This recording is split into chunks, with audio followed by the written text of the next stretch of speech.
Welcome to the Dirt Hippie channel.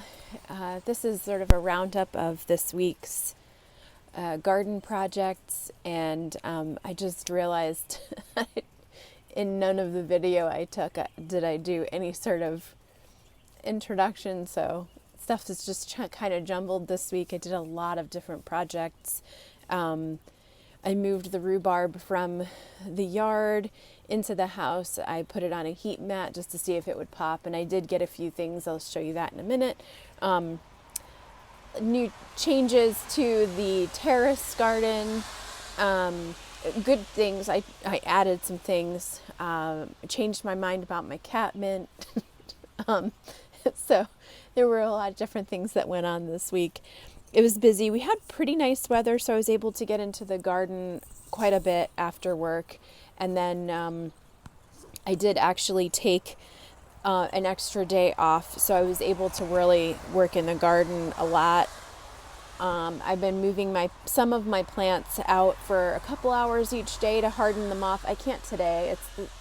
Today is Sunday, and it's raining out. It's a little chillier, so they're staying in the basement for now. I really don't have any space in the basement. All my shelf space is taken, all my lights are taken, so I'm running out of spaces for everything.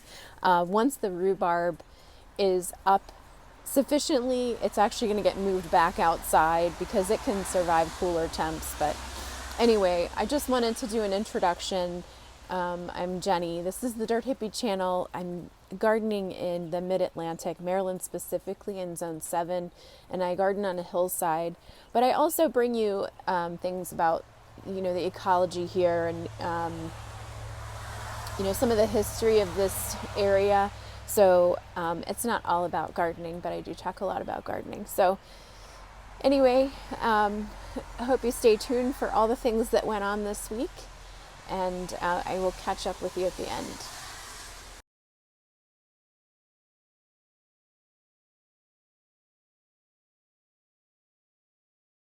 Nice sunny morning here in the hillside, and this morning, I think it's about 8:30 in the morning, but I've been out here probably since 7, I don't know really what time I've been out. It was nice out. It's a little humid, and windy now. The wind is picking up. But over this week, I've had a lot of time to think, and the garden bed with my cat mint, I really was starting to already feel the loss, and I hadn't even taken them out of that bed yet. So I decided to leave the cat mint in the teardrop bed down there, outside of the fenced area. I just love it so much, and I didn't want to move it from its space. I mean, I know that I can, and I can have it in other places, but I just love it right where it is.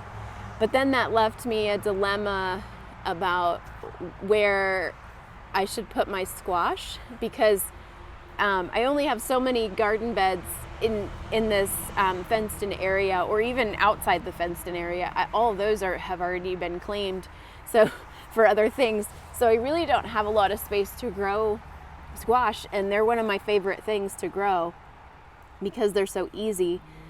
So I thought about where I might tuck in some squash plants, and I remembered that I made these little tiny square foot garden beds for potatoes that were stackable, so I could either use them singly as just a regular growing space, or I could stack them, and as I hilled the potatoes, just stack another layer on top, so it would be like a Lego container kind of, and it could change out each year.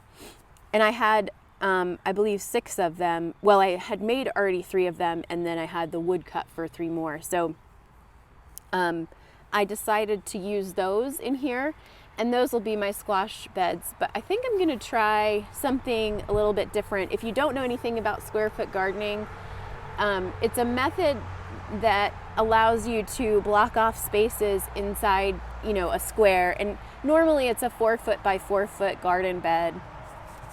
And then you just block it off into squares. So you have 16 squares.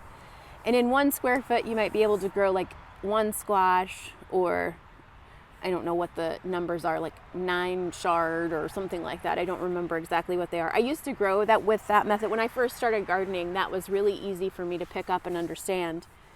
But now I really despise straight lines. So you'll see that throughout my garden. I'm really not fond of straight lines. So I will be softening the edges on all of these boxes because it's really irritating to me.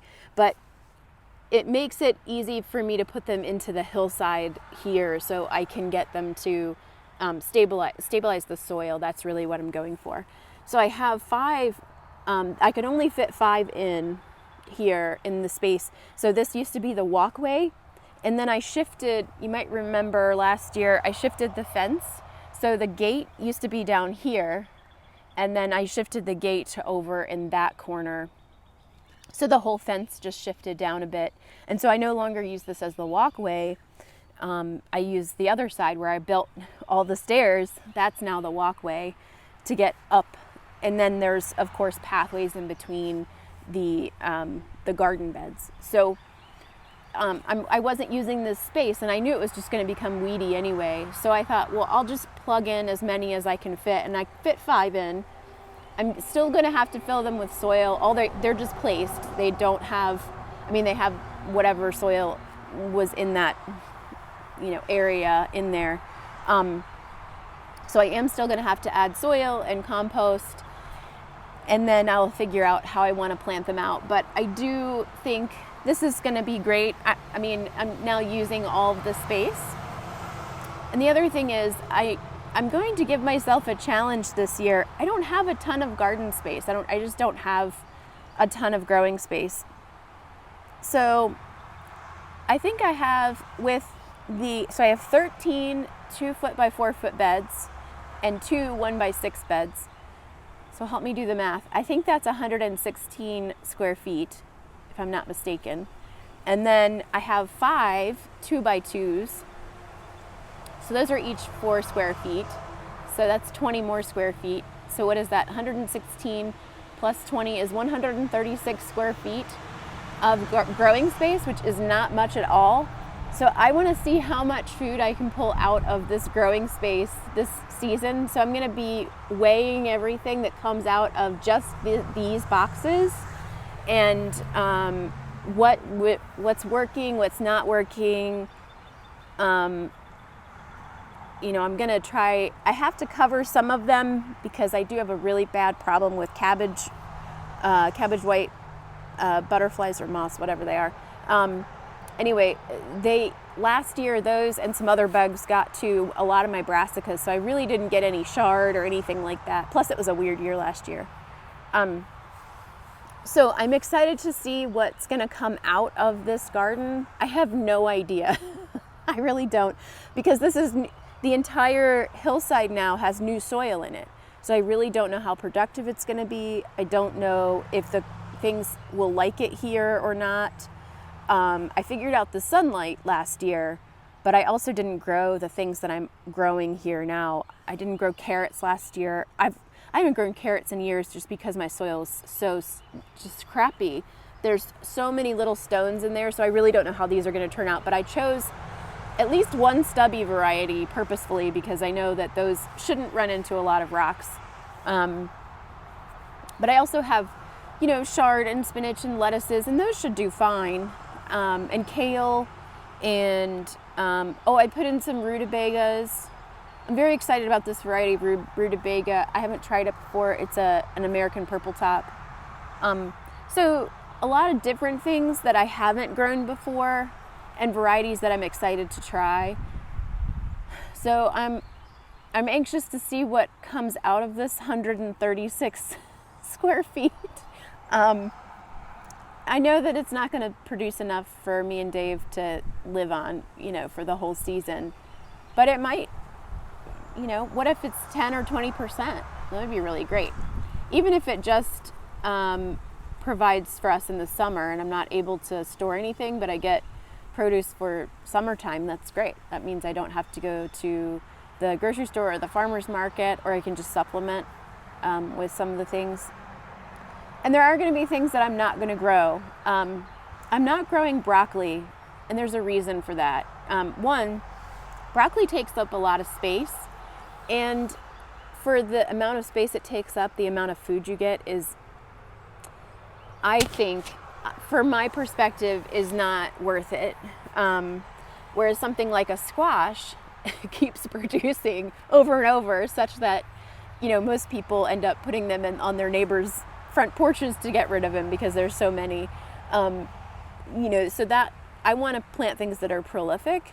And yes, I love broccoli, but it's not something that I can have in this particular garden. Maybe in the future, once I clear out the hillside up there, it might be something I can grow in the future. Potatoes are another one. They produce a huge amount for the space that you give them.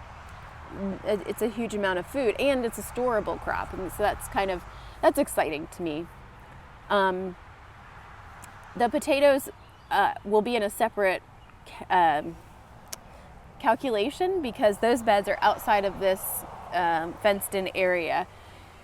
So the potatoes and the strawberries are both outside the fenced area, and they have their own bed space. I don't remember what size beds those are, but I will do those calculations and figure out how much we grew from each bed. And I love data, so I'll put together a spreadsheet or something fun like that and share it with you all. So I'll record from each bed what I'm getting, and then a total for each crop for the year. And I think it'll be really cool. I encourage everybody to do that just to see what your most productive plants are, and then choose the most productive variety. So I've already eliminated one garlic variety that I will never grow again because it didn't even sprout up for me this year. So I'm not going to try it. I only have so much space, so I have to pick the things that are going to be most productive in my space. So, you know, right now the hard neck garlic is winning out, which is crazy. I need some soft neck though, so I have some storage garlic. The hard necks are great. They store for a little while, but they aren't the longest lasting ones. So anyway, I'm rambling, but I've gotten a lot done in the garden this week, and I wanted you all to see the progress. And hopefully it encourages you to get outside in your own garden and do some fun things. All of this has just been kind of on a whim, and I don't know, I just like to tinker and grow things, and I'm really excited for my flowers. It was raining this week, and so I needed to do something. So I shoveled out the last little bit of compost from my truck. I have 0 compost left now. It was only a bucket full. That was all that's left. Mixed it in with some vermiculite and made 2 72 cell flats of flowers. I just sowed the flowers that the birds like to eat the seeds from. I have a hard time. They go into my meadow here and just eat all the seeds. So I'm going to start these out, and then I'll have a succession planting. I'll just do every couple of weeks. I'll start more flowers and put them out. Things like sunflowers, coneflowers, the birds love those, and I really have a hard time getting them to come up from seed. And it's not because they don't grow from seed, it's because the birds are eating them. It's absolutely, they're actually pretty easy to come up from seed. It's that the birds tend to eat them. So I don't want anybody to get discouraged. If you go out planting seeds in your yard and then nothing comes up, it's probably because some birds found it, especially if they're the juicy seeds like coneflowers and sunflowers. Even borage, if they find borage is not a big seed, but it is, it has plenty of nutrients in there. So cosmos, those I just planted out because I like them. A calendula are like a weird seed, but I went ahead and planted them out just because I had several varieties to try. So I have a bunch of things that are going to be going in the meadow, and then I'm probably going to pop some things here and there in this garden as well. I have a lot of zinnias. Zinnias can be direct seeded and they should be fine. I've not had problems with those. Or poppies, lupins. I know a lot of people have trouble with lupins. I have not had that trouble. They grow from seed, like they go crazy in my yard. So I don't know. I know that they're a little bit difficult to get started for some people, but mine go nuts. So I must have just the right crappy soil to support them. I'm not sure, but I don't really do anything. They just come out in my yard. I did throw seed out, and they're toxic, so I don't think the birds will eat them. Milkweed, I haven't started my milkweed yet, but I probably will in the next round. I'll start some milkweeds out and get those going. I'll probably start a lot of milkweeds, actually, to get kind of put around the yard. So just a lot going on, and it's spring. I mean, everybody is gardening like crazy and doing all the chores and trying to clean things up. I'm picking weeds out of these beds already. I've got little things sprouting up that I know I didn't plant them. So I'm just kind of trying to keep after the weeds, and that's a good thing to do. If you're waiting for things to come up, just keep an eye on your beds and weed them now before things get out of hand. As they're just popping out of the soil, if you know you didn't plant anything there, go ahead and pull it out. So yeah, that's it for right now. And I'll check back in.